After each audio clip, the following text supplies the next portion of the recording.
5 hindrances. Close your eyes softly and gently. Relax every part of your body. Don't let any part of your body be tense. Leave the habit of using your eyes to look into your tummy to see images. Close your eyes gently and roll your eyes upward. This will help correct the habit of using your eyes to look inside. There is no need to use your eyes at all. The appearance of bright light or images have nothing to do with your eyes at all, and it is impossible for your eyes to see images inside your body. Everything happens because of your mind, not your eyes. Your eyes are used to seeing objects outside, not objects inside. Your body will tell you whether you're doing the right thing or not. If your eyebrows twist, or your eyes, your forehead, and your body become tense, or you feel tedious, discouraged, and the time seems to pass very slowly, this means something is not right. Don't force yourself to continue. Adjust your way and restart from the beginning. Be willing to restart several times until you know how to adjust your body and your mind. Once you know how to do it, everything will become easy, or at least not difficult. Work to overcome this problem. If you know the right method, you can overcome the problem. The Dhammakaya, the inner bodies, the spheres, the bright light, all exist within us, but they are obscured by darkness, by what we call hindrances. These, coupled with the wrong way of practice, makes matters worse. 5 hindrances. Hindrances are negative mental states that impede success in meditation. They consist of sensual desire, craving for pleasures of the 5 senses, sight, sound, smell, taste, and touch. When you're involved with any of these things, your mind is attached to them instead of yourself. Ill will, feelings of malice towards others. These come in the forms of moodiness, irritation, dissatisfaction, anger, hatred, vengefulness, reprisal, a negative outlook, and bad intentions. Doubt, lack of conviction or trust, having misgiving or hesitation. Examples include questioning whether you or others can really achieve a meditative attainment, whether inner triple gems really exist, whether mental objects are real. Apathy and inertia. Discouragement and lethargy. Feeling discouraged, depressed, dejected, having a lack of spirit, feeling drowsy, sluggish, weary, and lack of energy. Restlessness and agitation. Disturbance, troubling thoughts, worrying, inability to calm the mind. The 5 hindrances are major obstacles that impede meditation. It is the darkness that obscures our mind, like dark clouds obscuring the shining sun, causing the sun not to be seen. Our mind is obscured by these 5 hindrances, causing us not to be able to see our inner brightness, inner spheres, inner bodies, and the Dhammakaya. But this darkness cannot obscure a mind that is stable and still. If we're able to remove our mind from the commotions, from involvement with all the things around us, including our family, our job, our study, our responsibilities, then we can defeat the hindrances.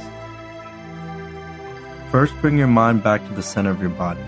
If you know that you won't be restless, you can just let your mind rest there without visualizing a meditation object. But if you're the restless type, then you want to visualize an object as a way to indicate the whereabouts of the 7th base. You can visualize a crystal sphere, a crystal Buddha, or the image of Longpu. They represent the triple gem, the Buddha, the Dhamma, and the Sangha. They are the objects of purity that serve as an anchor for our mind to hold on to. Contemplate on the center of your body twice. Keep your awareness at the center of your body constantly, with or without visualizing the image. Do this frequently and your mind will grow accustomed to it. Follow the homework given to you. Muslims pray to their God 5 times a day. They contemplate their mind toward their God 5 times a day, every day. As for us, we need to contemplate our mind only twice. Once when we open our eyes, once when we close our eyes. Or once when we breathe in, and once when we breathe out. That is, to contemplate our mind to settle at the center of our body, to bond with the triple gem. You can start with imagining any of these 3 objects first. The Buddha, the sphere, Longpu's image. When your mind settles, all 3 will come together in the same place, like putting 3 different objects in the same pocket. For example, you may choose to visualize a crystal sphere representing the Dhamma. When your mind settles and becomes still, you'll still arrive at the triple gem. All you need is to begin the right way. If you do it right, from the beginning to the end, your journey will be smooth and easy. All you have to do next is to keep doing it repeatedly. Do it regularly, repeatedly, constantly, and you'll get better and better. The first step is to bring your mind back inside. You have to practice diligently and correctly in order to succeed. Don't think you're so special that you can do it anytime you want and still succeed. Realize that you're still an ordinary person, one who's still immersed in defilements, one who's subject to the grip of Mara. The only difference is that you know now the path to liberation. So you must keep on practicing every day, diligently, without getting discouraged. One day soon, you'll be able to reach your goal of attainment. You have to put in the necessary effort for whatever you do. Even in simple things like eating a meal, you have to find food, to cook, to put in your mouth, to chew, to swallow. If you get tired of doing this and stop eating, then you know what will happen. It takes so much effort to feed your body. It takes no less effort to feed your mind. Be mindful of this fact, and please give enough effort for your practice. Every time you close your eyes to meditate, even if you see only darkness and feel tense and restless, you still gain merit. Your merit will accumulate each time you sit down to meditate. One day, your merit will become full and you'll find success.